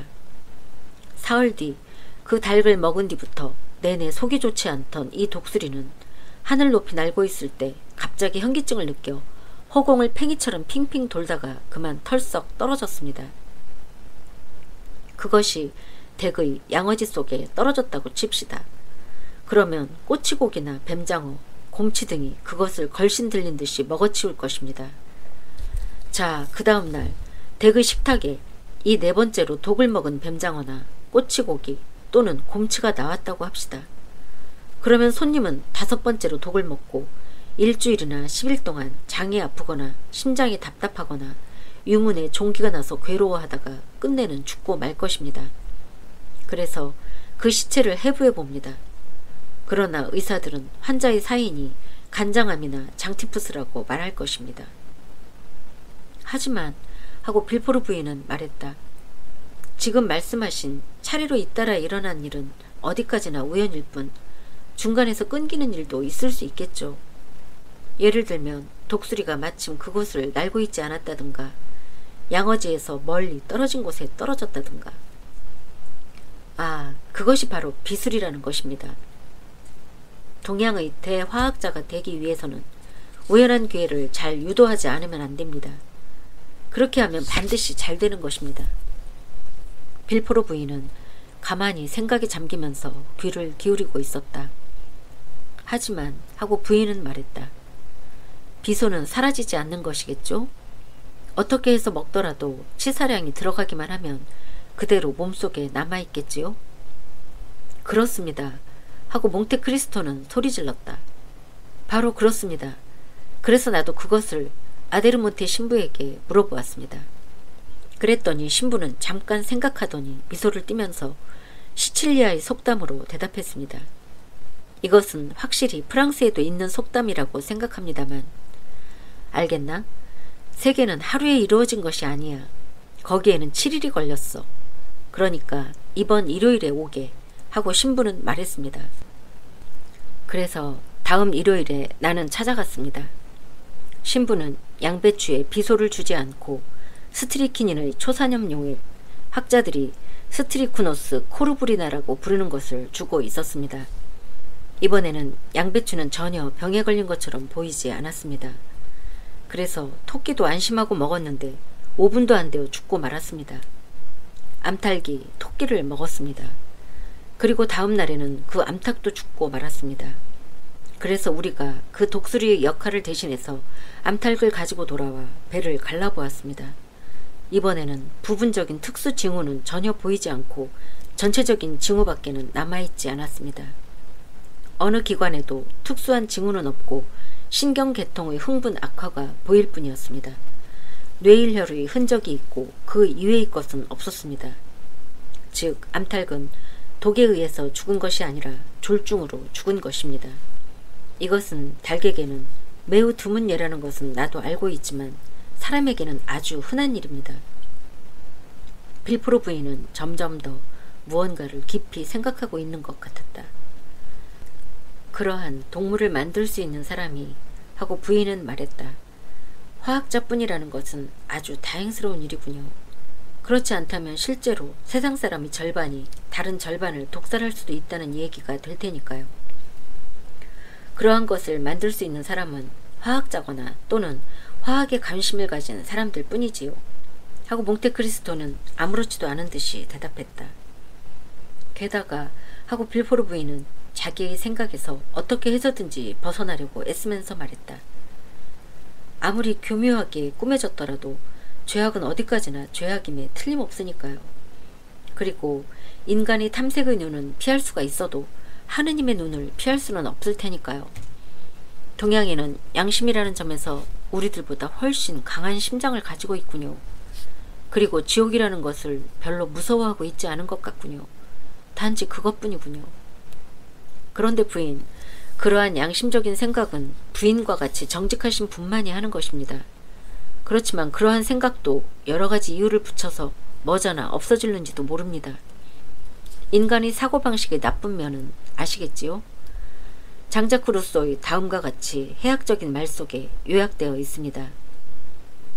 2만 킬로 떨어져 있는 중국의 관리라면 손가락을 조금 쳐드는 것만으로 죽일 수 있다. 눈앞에 없는 사람이라면 양심의 가책을 받는 일 없이 죽일 수 있다는 뜻이지요. 인간의 일생은 그러한 일을 하기 위해서 소비되는 거지요. 인간의 지혜도 그러한 것을 생각하기 위해서 탕진되는 거지요. 상대방의 심장에 느닷없이 단도를 찌른다든가 상대방을 이 세상에서 없애버리기 위해 아까도 말씀드린 것처럼 비소를 먹인다든가 하는 인간은 별로 없을 겁니다. 그런 것은 실상 엉뚱한 놈이나 바보가 하는 짓이니까요. 그러한 짓을 하기 위해서는 피가 36도로 올라가고 맥박이 1분에 90회나 뛰고 정신이 나가있지 않으면 안 되니까요. 하지만 언어학에서 그러듯이 하나의 언어를 그 뜻을 약간 완화시킨 동의어로 옮겨놓고 생각해 봅시다. 즉 비열한 살인을 저지르는 것이 아니라 단순히 방해자를 제거하는 정도의 일로 생각해 봅시다. 길에 있는 방해물을 단순히 제거하는 것이라면 더욱이 상대를 때리거나 난폭한 짓을 하는 것이 아니라 또 상대를 괴롭히는 도구를 사용하는 것도 아니고 즉 피도 흘리지 않고 비명도 지르게 하지 않고 몸부림치며 괴로워하게 만들지도 않고 특히 결과가 즉각 눈앞에 나타나는 두려움이나 위험이 없다면 사회의 안녕과 질서를 어지럽혀서는 안 된다는 인간사회의 법률의 제재를 보기 좋게 피할 수 있지 않겠습니까? 동양인은 이 점을 아주 잘 해냄으로써 성공하고 있습니다. 그들은 침착하고 냉정하게 도사리고 앉아서 중요한 계획을 실행할 때는 시간 같은 것은 거의 문제로 삼지도 않으니까요. 하지만 양심에 문제가 있어요. 하고 빌포르 부인은 억제된 듯한 한숨을 쉬면서 들뜬 목소리로 말했다. 그렇습니다. 하고 몽테크리스토는 말했다. 그렇습니다. 다행히 양심이라는 것이 있습니다. 만일 이것이 없다면 인간은 정말로 불행해질 겁니다. 조금 혹독한 짓을 한 다음에는 이 양심이 우리를 살려줍니다. 왜냐하면 여러 가지 훌륭한 구실을 우리에게 제공해 주니까요. 그런데 그 구실을 훌륭하다고 판단하는 것은 우리들 자신입니다. 이 이유가 설사 아무리 훌륭한 것이라 하더라도 고작 우리를 마음 놓고 잠자게 해줄 수 있는 정도의 것이지 법정에 나가면 그런 것은 아무 소용도 없고 목숨을 보장해주지도 않을 것입니다. 예를 들면 리처드 3세는 에드워드 4세의 두 왕자를 죽인 뒤 양심 때문에 자기의 행위를 훌륭하게 변명했을 것이 틀림없습니다. 실제로 그는 틀림없이 자기 자신에게 이렇게 말했을 것입니다. 저 두 왕자는 인민을 학대한 잔인한 왕의 아들이며 아버지의 악덕을 이어받은 놈들이다. 나만이 어렸을 때부터의 그들의 성벽을 보아서 그것을 잘 알고 있다. 그들은 장차 영국 국민에게 불행을 가져다 줄 것이 틀림없으므로 국민의 행복을 염원하는 나에게는 방해자였던 것이다. 라고 말입니다. 맥베스 부인도 역시 이러한 양심에 의해 구제되었던 것입니다. 맥베스 부인은 세익스피어가 뭐라고 하든 왕위를 자기의 남편에게가 아니라 자기의 아들에게 주려고 했던 것입니다. 아, 모성애는 아주 훌륭한 미덕이고 아주 강력한 동기이므로 많은 것이 그것으로서 용서됩니다.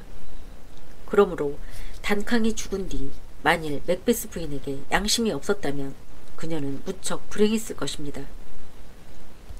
빌포르 부인은 백작이 특유의 솔직한 해악을 섞어가며 말하는 이러한 무서운 경구나 소름 끼치는 역설을 열심히 듣고 있었다. 그리고는 잠시 침묵한 뒤에 정말로 하고 부인은 말했다. 백작님은 굉장히 말씀을 잘 하시는군요.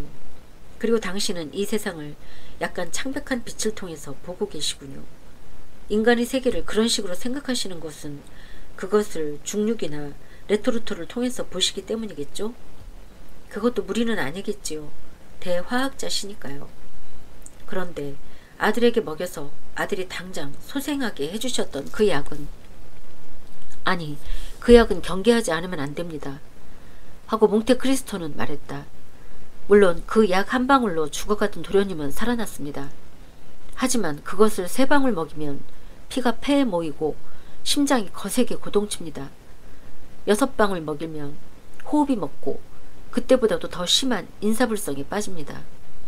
10방울 먹이면 이미 그것으로 끝장입니다. 부인, 도련님이 그 병을 만지려고 했을 때 내가 황급히 도련님을 병에서 멀리 떨어지게 한 것을 기억하고 계시지요? 그럼 그것은 무서운 독약이었군요.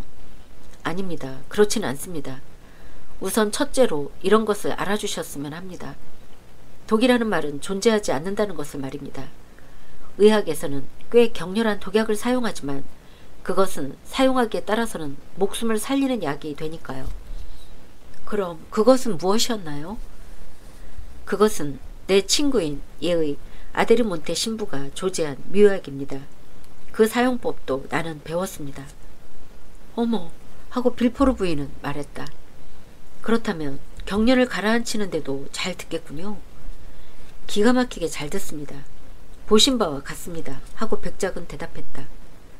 나도 이따금 사용하고 있습니다. 물론 될 수 있는 대로 조심해서 사용하고 있지만 말입니다.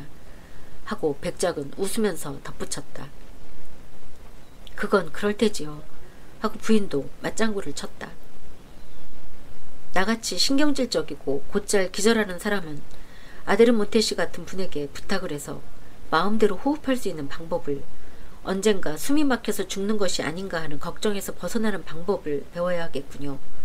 그때까지는 그런 방법을 프랑스에서 발견할 수는 없을 것이고 또 그 신부님도 일부러 나를 위해서 파리에 와주시지도 않을 테니까 프랑스 선생의 진경제로 만족해야겠군요.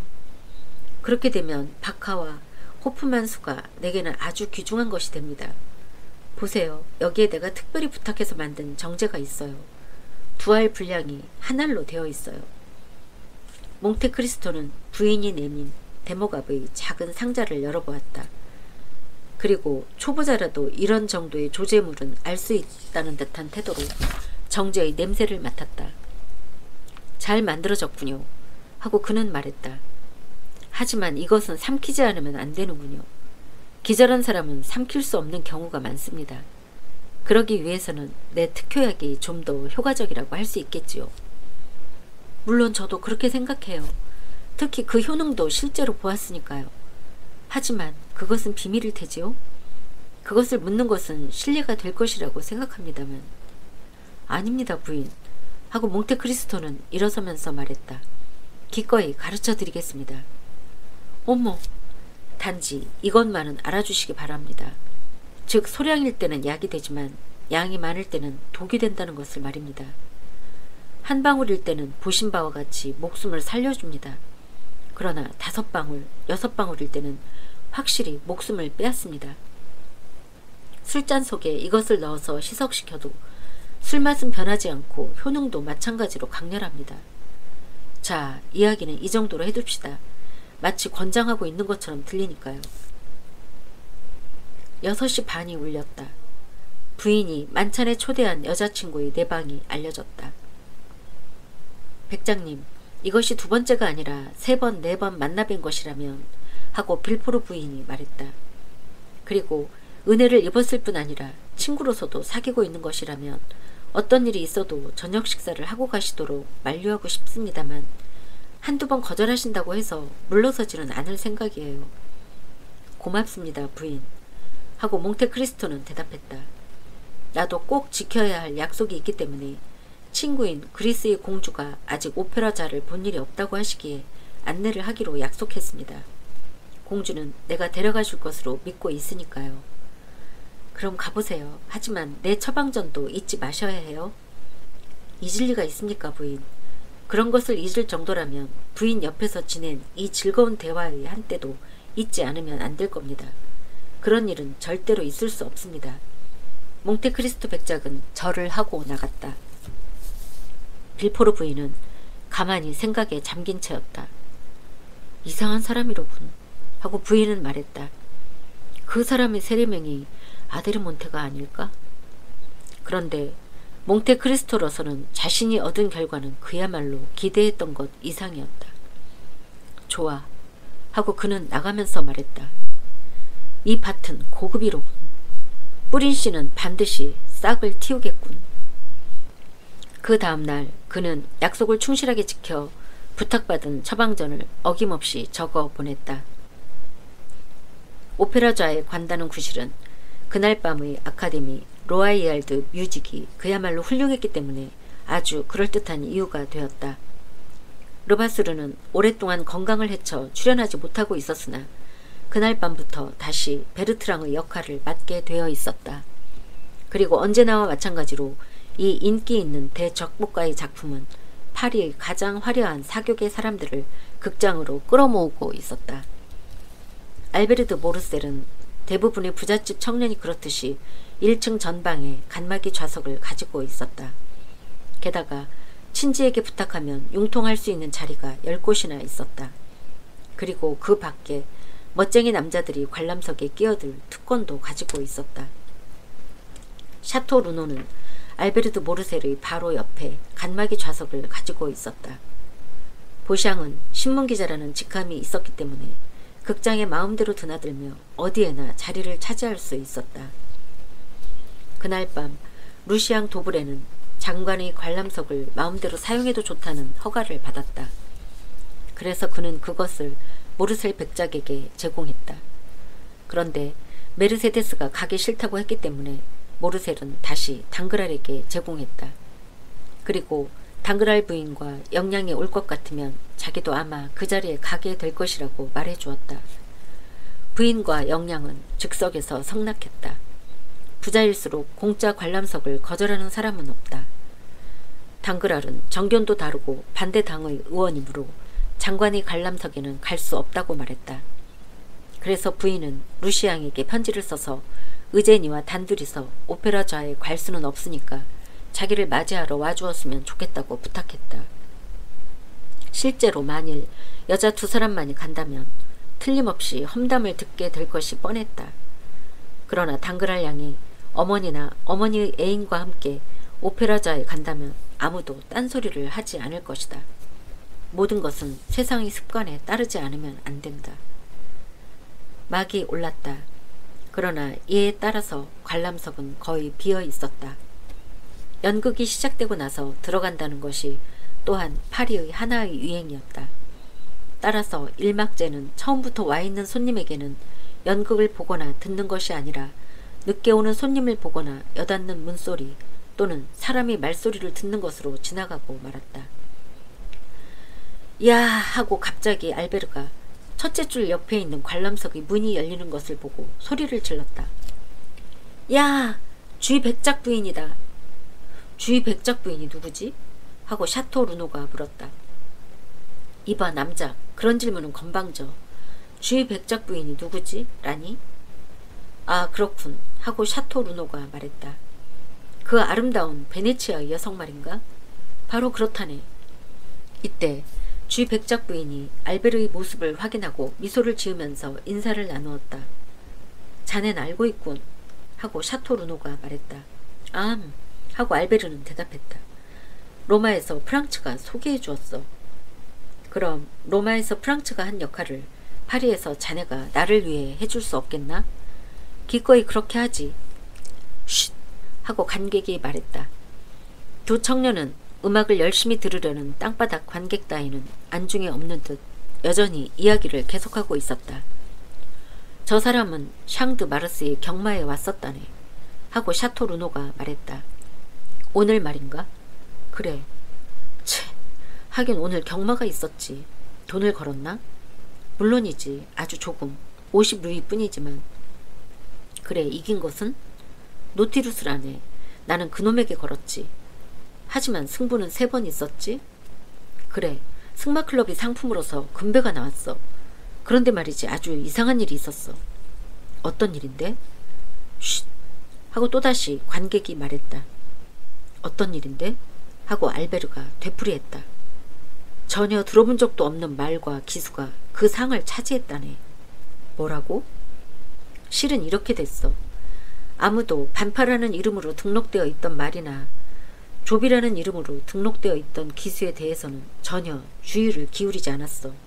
그런데 갑자기 밤색털이 말과 주먹처럼 다부진 몸집이 작은 기수가 나타났어.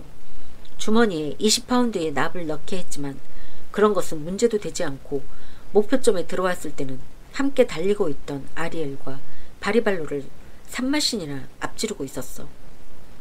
그런데 그 말과 기수는 누구의 것인지 몰랐단 말인가? 알 수가 없었어.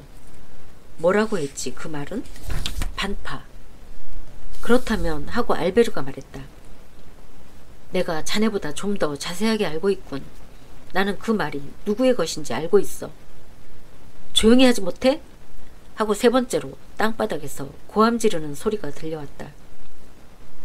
이번에는 주위를 환기하는 이 목소리가 컸기 때문에 두 청년은 그제서야 그것이 자기들에게 하는 말이라는 것을 깨달았다. 두 사람은 순간 뒤를 돌아보며 자기들에게 이러한 무례한 말을 한 자를 관중 속에서 찾아내려고 했다. 그러나 이미 그것을 되풀이하는 자는 없었다. 그래서 두 사람은 다시 무대 쪽으로 얼굴을 돌렸다. 이때 장관의 관람석 문이 열렸다.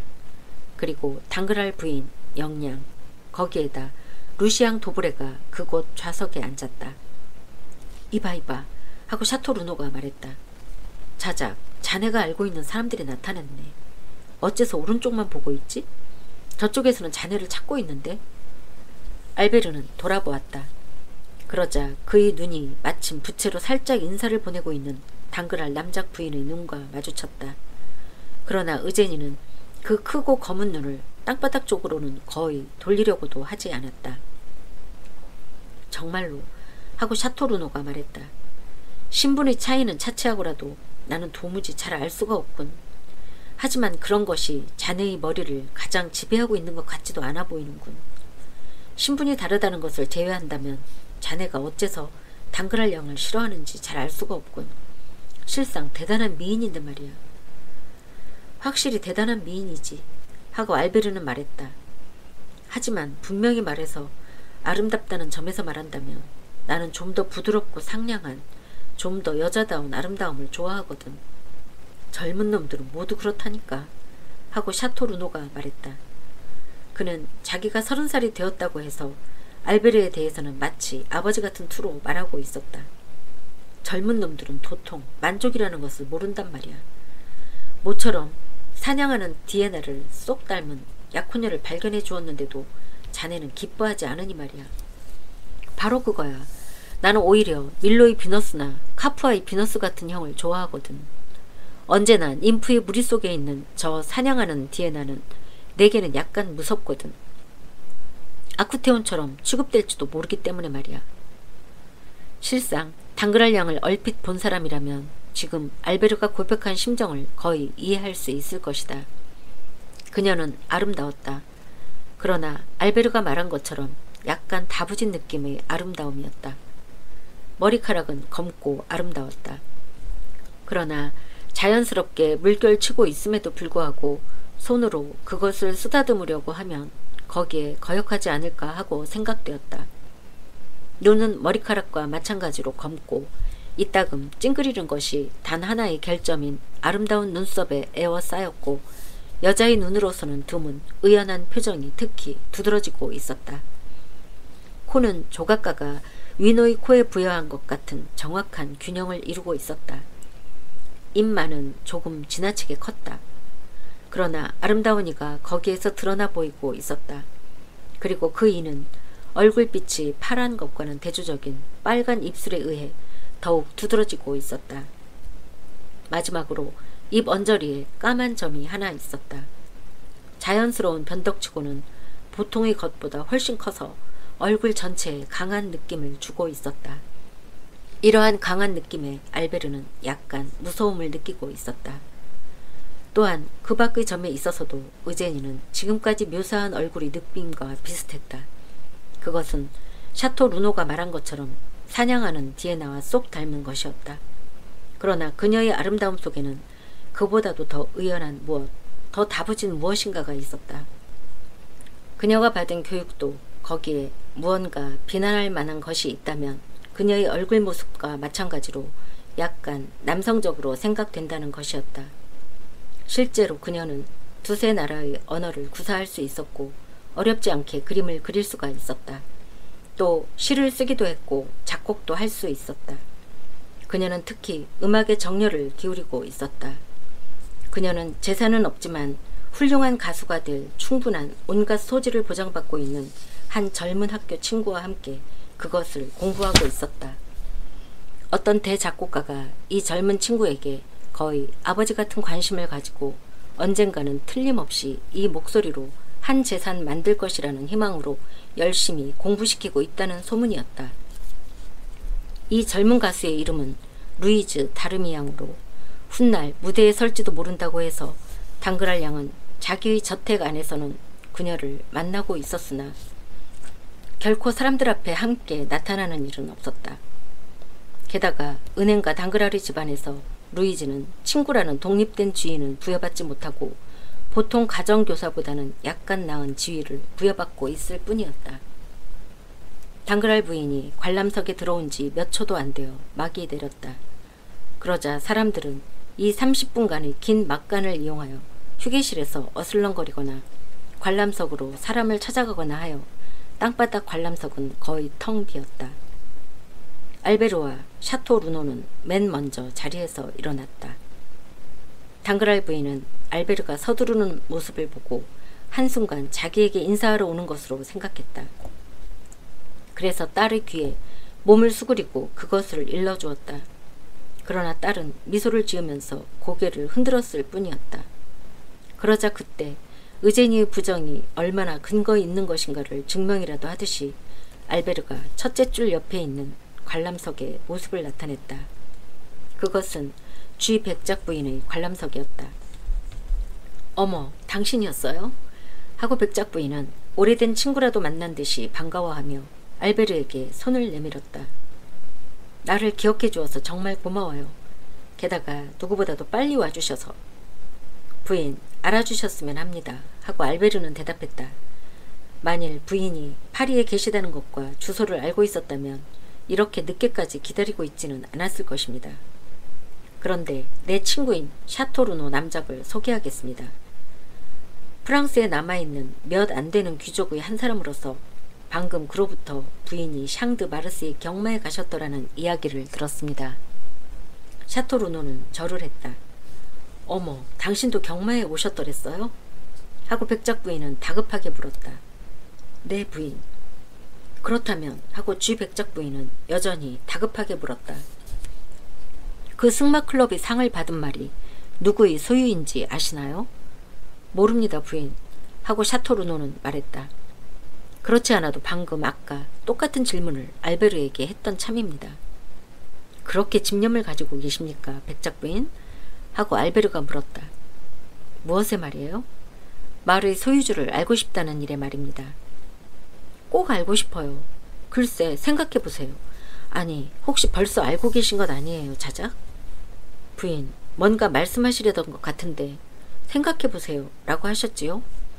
그렇게 말했어요. 글쎄, 생각해보세요. 나는 그 아름다운 밤색털이 말과 장밋빛 모자를 쓴 귀여운 꼬마 기수에게 첫눈에 매료되어가지고 그 기수와 말에게 마치 내 재산의 절반을 걸기라도 한 것처럼 승리를 빌었어요. 그래서 다른 말을 3마신이나 앞지르고 목표점에 뛰어들었을 때 나는 기뻐서 미친 사람처럼 손뼉을 쳤어요. 그런데 놀란 것은 집에 돌아왔을 때 층계에서 그 장밋빛 기수와 불쑥 마주쳤어요. 나는 오늘 이긴 말의 기수가 우연히 나와 같은 여관에 묵고 있는 것이라고 생각했어요. 그런데 내가 묵고 있는 객실의 문을 열었을 때 맨 처음 내 눈에 들어온 것은 그 기수와 말이 탄 상품인 이의 금배였어요. 그리고 그 금배 안에는 조그만 종이 쪽지가 들어있었는데 거기에는 주의 백작 부인에게 루스엔 경으로부터 라고 씌어 있었습니다. 그렇군, 틀림없이 그래 하고 알베르가 말했다. 뭐라고요? 틀림없이 그렇다고요? 그건 무슨 뜻이지요? 루스엔 경이 틀림없다고 말하고 싶었던 겁니다. 루스엔 경이란 어떤 분인데요? 우리가 알고 있는 예의 흡혈귀이지요. 그 아르헨티나 극장의. 어쩜 하고 백작 부인은 소리 질렀다. 그 사람이 파리에 와 있나요? 바로 그렇습니다. 그래, 만나보셨나요? 방문을 받으셨나요? 당신도 방문해 보셨나요? 그는 내 친구입니다. 샤토 루노 군도 그를 알고 있습니다. 하지만 이긴 것이 그 사람이라는 것을 어떻게 아셨지요? 말 이름이 반파라고 되어 있었기 때문이죠. 그래서요? 아니, 나를 사로잡은 그 유명한 산적의 이름을 잊으셨단 말입니까? 아, 그랬었죠 참.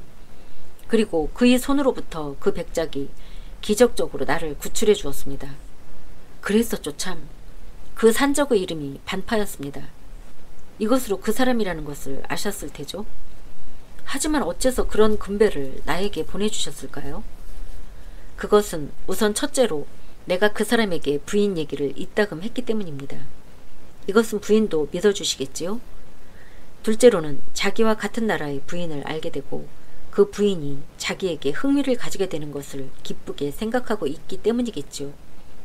하지만 그 사람에 대해서 무척 가혹한 말을 한 것은 설마 말씀하시지 않았겠죠? 글쎄, 그것은 장담할 수가 없군요. 어떻든 이런 식으로 루스엔 경이라는 이름으로 그런 금배를 보내주신 것을 보면 어머, 무서워요. 나를 몹시 원망하고 계신 거예요. 그럼 적으로서 그렇게 했을 것이라는 말씀입니까? 아니에요. 그런 뜻은 아니지만. 그럼 괜찮지 뭡니까? 그래, 지금 파리에 계시나요? 그렇습니다. 그래, 소문은 어떤가요? 그것이 하고 알베르는 말했다. 일주일가량은 그의 이야기로 온통 들끓고 있었습니다. 그런데 영국 여왕의 대관식과 마르스 양의 다이아몬드 도난 사건이 일어나자 사람들은 벌써 그 이야기밖에는 하지 않게 되고 말았습니다. 이것 보게 하고 샤토르노가 말했다. 백작은 자네의 친구이니까 자네는 그런 식으로 생각하는 거야. 그건 알 수 있어. 부인, 알베르의 말을 신용해서는 안 됩니다. 오히려 그 반대로 지금 파리에서는 몽테크리스토 백작의 이야기밖에는 하고 있지 않습니다. 우선 당그랄 부인에게 3만 프랑짜리 말을 증정했습니다. 그리고 빌포르 부인의 목숨을 살려주었습니다. 그리고 이번에는 승마클럽이 경마에서 이긴 것 같군요. 나는 알베르가 뭐라고 하든 그와는 반대로 지금도 여전히 몽테크리스토 백작의 평판이 대단하다고 주장합니다. 또 백작이 앞으로도 그런 색다른 일을 계속한다면, 그런데 백작에게는 그것이 일상적인 생활 방식인 것 같습니다만 1개월 뒤에는 이미 사람들은 백작의 이야기밖에는 하지 않게 될 것입니다. 그럴 수도 있겠군 하고 알베르가 말했다. 그런데 러시아 대사의 관람석은 누가 샀을까? 어느 관람석 말인가요? 하고 백작 부인이 물었다. 첫째 줄의 기둥 사이에 있는 관람석입니다. 완전히 새로 꾸며진 것 같군요. 과연 그렇군 하고 샤토르노가 말했다. 제 1막 때 누가 있었지? 어디에? 저 관람석에 말이야. 아무도 없었어요 하고 백작 부인이 대답했다. 사람의 모습은 보이지 않았어요. 그런데 하고 부인은 처음의 이야기로 되돌아갔다. 그 상을 탄 사람이 몽테크리스토 백작이라고 생각하시는 거죠? 그것은 확실합니다. 그리고 그 금배를 나에게 보내주신 것도 의심할 여지가 없습니다. 하지만 나는 백작을 모르는 거요. 하고 부인은 말했다. 어떻게 해서라도 돌려드리고 싶어요. 아닙니다. 그런 일은 하지 않는 것이 좋습니다. 그런 일을 하면 다시 다른 것으로 보낼 테니까요. 사파이어에 조각한 것이라든가 루비에 조각한 것을 말입니다. 그것이 백작의 방식입니다. 어쩌는 수 없어요. 그의 방식에 맡기는 수밖에요. 이때 제 이막의 개막을 알리는 벨소리가 들렸다. 알베르는 자기 자리로 돌아가려고 일어섰다. 다시 뵐 수 있을까요? 하고 백작 부인이 물었다. 만일 괜찮으시다면 막간에 다시 와서 뭔가 파리에서 도와드릴 일이 없는지 여쭙고 싶습니다만 하고 부인이 말했다. 매주 토요일 밤에 리볼리 거리 22번지의 집에서 친구들과 만나기로 하고 있어요. 괜찮으시다면 두 분이 함께 오셔도 좋아요. 두 청년은 인사를 하고 나갔다. 관객석으로 돌아간 두 사람은 바닥의 사람들이 모두 일어나서 관람석의 한 곳을 주시하고 있는 것을 보았다. 두 사람의 눈이 사람들의 시선을 더듬어가자 거기에는 전의 러시아 대사의 관람석이 있었다. 마침 그때 나이는 35에서 40살가량으로 보이는 검은 옷차림의 사나이가 동양풍의 의상을 입은 여자를 데리고 그곳으로 들어온 참이었다. 여자는 기가 막히게 아름다웠다. 게다가 의상이 아주 호화스러웠기 때문에 지금 말한 것처럼 모든 사람의 눈이 그녀 쪽으로 쏠린 것이었다. 요 하고 알베르가 말했다. 몽테크리스토 백작과 얘의 그리스 미인이다. 그 말 그대로 그것은 백작과 에데였다. 다음 편에 계속됩니다.